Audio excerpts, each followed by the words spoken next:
ঈদে মিলাদুন নবীর মাহফিল, ঈদে মিলাদুন নবীর মাহফিল প্রথম করছেন রাব্বানা।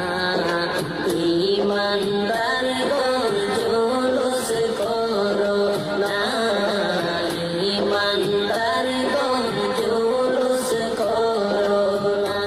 আশিকরি